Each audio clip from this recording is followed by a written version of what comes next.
Red is your color, ma'am. Well, thank you very much. Yes. I don't wear red very often, but I just thought for you. Yeah, wrap it up in red. There's a whole album about it. I've heard there is. Congrats on the Icon Award. I haven't seen you since winning that. That's amazing. Last year, yeah. Thank you. You get old enough. You start winning these things. No, no. There are plenty of people of all ages don't win that award. Yeah, no, it's amazing though. To be able to win that. There's so many of us that wouldn't be here without you. Oh well, you're. That's true. That's like that's a true statement.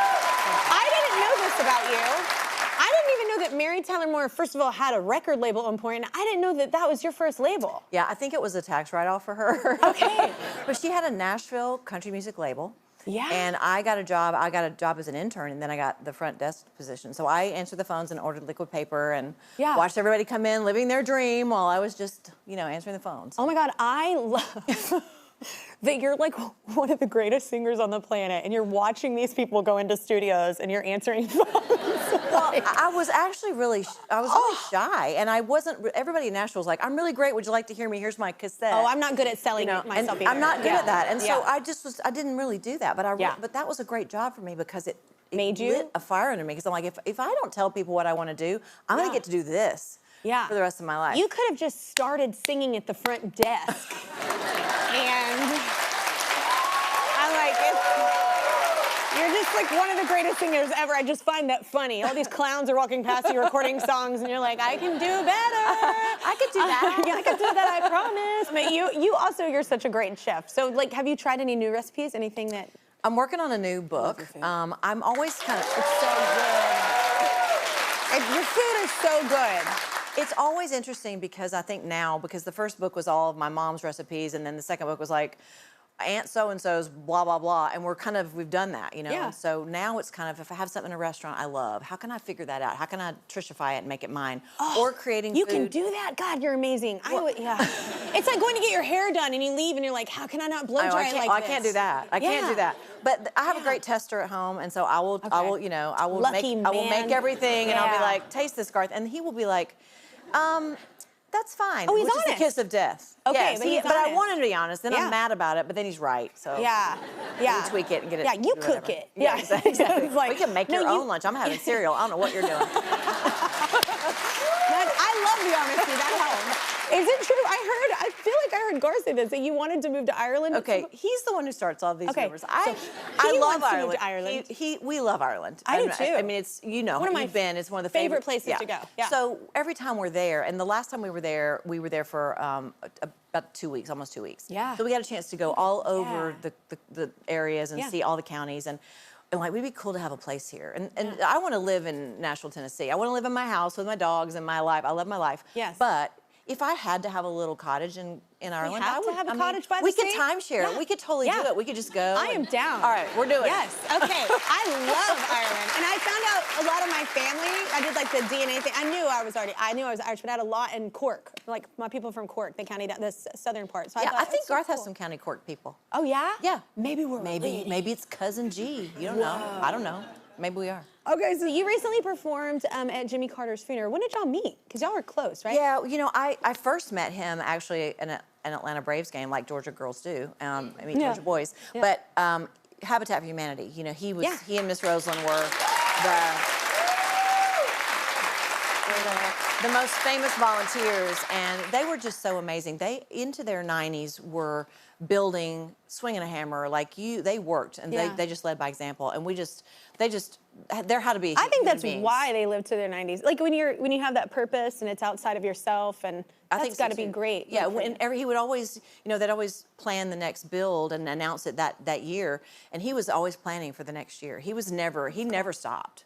Yeah. And she didn't either. They're pretty amazing. So we were just honored to get to be there. Yeah. All right, well, let's take a quick commercial break. Whitney in our audience is going to help us out. Hi, Kelly and Trisha. I grew up in Houston, Texas, and I've been a huge Trisha Yearwood fan since 1991's She's in Love with the Boy. Yes! I was so obsessed, I had everyone sign my 8th grade yearbook to Trisha. That way, it became my Trisha yearbook. Oh! Sorry if that sounds weird, but I think you're amazing. More with Kelly and Trisha after the break. We are back with Trisha Yearwood.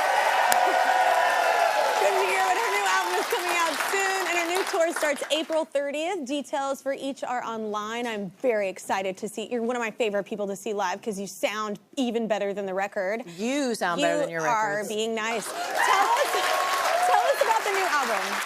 Okay, I don't know if you know that I actually started writing. I've always written a little bit, but I've never called myself a songwriter. In fact, I usually will say, if somebody says, we should write, I'm like, I'm not a songwriter.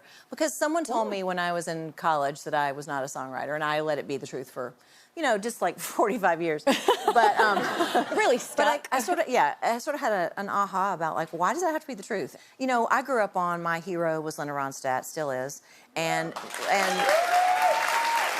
thank you. I love her. And I always, you know, she didn't write very much either. And I always, when they would review my records, somebody goes, well, she didn't write any of the songs. And I'm like, I want to just say, you know, if only Patsy Cline had written I Fall to Pieces, it would have sounded so much better. Like, you pour yourself into these songs. Or, I mean, a lot of people that are huge, massive art, like Aretha Franklin, there's a lot of artists that didn't write all the material. So I never felt like I needed to. Yeah. But I guess it's just been, as I get older, it's like every time I find a song that's really feels like me, and I've recorded so many songs now, it's harder to find those ones that you feel like, okay, it's mine now. Yeah. I thought, what if I just try writing my own stuff? A lot of songs to my younger self.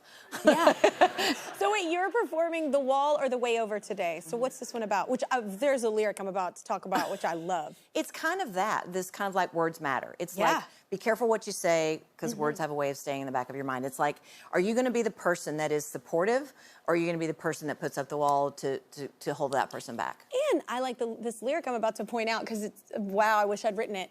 It's be careful what you ask for, too, and you think you want. Because, okay, I'm going to talk about this lyric. So it starts out, she's a river, she's a flame, she's a wild horse you'll never tame. Everything that drew you in, you love her freedom, you love the ride until it's pushing on your pride.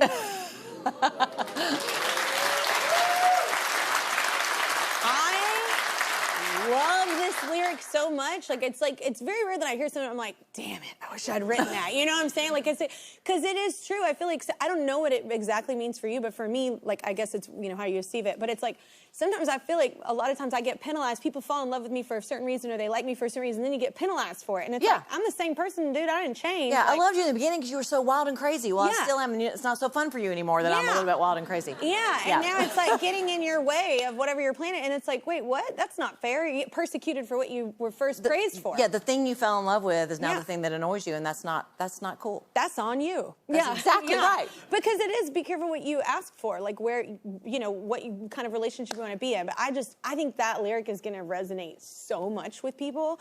And I don't mean that as like a diss to people. I just think you got to know who really is going to be a good partner for you. Yeah, and I think I spent a lot of years as a young woman trying to be what I thought somebody wanted me to be. And people pleaser. Totally. And also allowing somebody to kind of dampen that light, you know, in not just boyfriends or husbands. Friendships, but yes, totally. Yeah.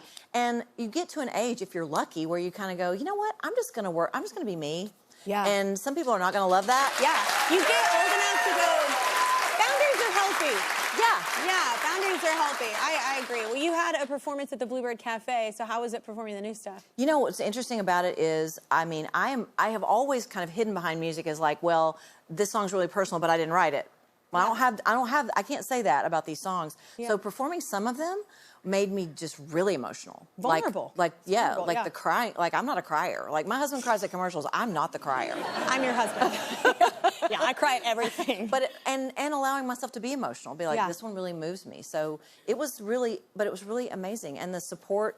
Of people around me, like I play everything for my sister. You know, my sister cries at everything, and she's my sister, so she has to love it all. Yeah. But just to have people encourage me, like, yes, you actually know what you're doing, and you should do this more. Yeah. It's just, it was amazing. And the Bluebird is such a great songwriting. Yeah. There is a songwriter's friend, so it's an honor to play that room. It's such a beautiful place to hear, especially new stuff and something from someone's heart and head. You know. Yeah. I think that's what people are going to love most too. Like, it doesn't matter. I'm a huge fan. It doesn't matter if you write it or not, but I just think it is cool to be able to go to your show and then you talk about something that is super personal for you, and you opened up for like fans to be able to get in at a different level now. That's really special. Yeah, and I especially think people who've known me and known my music for a long time and think they know me, and they do. But I think this will be like, oh, here's something about her we didn't know. Yeah. Or here's something new and a new layer to it. Because I think when I write it, or if it's something I don't write, I don't know if you do the same thing, but it's almost, you almost play a character. You can relate to it in some sense, but like it's almost like a character in itself, and you go in and out of it.